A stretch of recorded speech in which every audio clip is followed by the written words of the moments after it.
پیارے بچوں، باجی سمرین کی طرف سے خوش آمدید۔ آپ سن رہے ہیں دلچسپ کہانیاں۔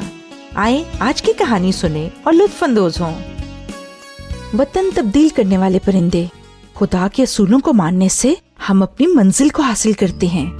کیا آپ نے کبھی غور کیا ہے کہ کیسے وطن تبدیل کرنے والے پرندے دور کی اڑان بھرنے سے پہلے بجلی کے تاروں پر اکٹھے ہوتے ہیں؟ اگر ان کے راستے میں کوئی مشکل آ جائے تو ہر سال عصفوری نسل کی چڑیاں، ابابیل اور سارس جیسے پرندے وقت پر جنوب کی جانب اڑتے ہیں۔ کون انہیں بتاتا ہے کہ جانے کی تیاری کے لیے یہ صحیح وقت ہے؟ خدا بتانے والا ہے۔ اس نے انہیں ایسا بنایا ہے۔ وہ اس کے اشاروں پر چلتے ہیں اور اس سے ان کی جان بچتی ہے۔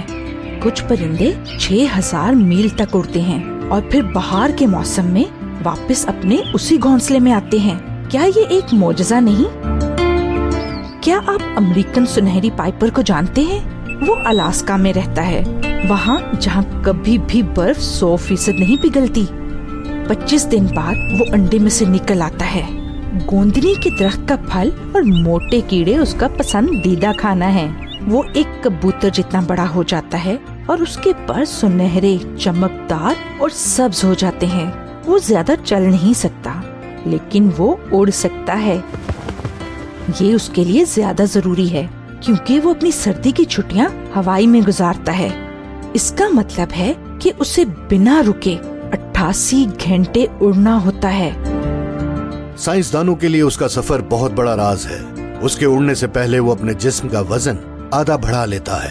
سوچئے اگر آپ کے ساتھ ایسا ہوتا تو اپنی اڑان کے دوران وہ 2,50,000 دفعہ اوپر نیچے پر مارتا ہے۔ کیا آپ 2,50,000 مرتبہ بغیر رکے اٹھ بیٹھ سکتے ہیں؟ اگر پرندوں کے پاس رفتار ناپنے والا آلہ ہوتا، سپیڈو میٹر، تو وہ بتاتے کہ وہ 31 میل فی گھنٹہ کی رفتار سے اڑ سکتے ہیں۔ امریکن سنہری پائپر کا وزن 6 سے 7 پاؤنڈ ہوتا ہے اور اس کی اڑان کے ہر گھنٹے میں وہ 60% وزن کو ایندھن کے طور پر استعمال کرتا ہے۔ حساب لگانے والا آلہ یہ بتاتا ہے کہ قوت کے اس طرح زیادہ پیمانہ استعمال سے اسے اپنی منزل مقصود تک پہنچنے سے 500 میل پہلے ہی تھک کر سمندر میں گر جانا چاہیے۔ لیکن ایسا نہیں ہوتا کیونکہ یہ پرندے انگریزی حروف وی کی شکل میں اڑتے ہیں اور آگے کی طرف مڑ کر جھکتے ہیں، اس لیے وہ اپنی طاقت بچا سکتے ہیں۔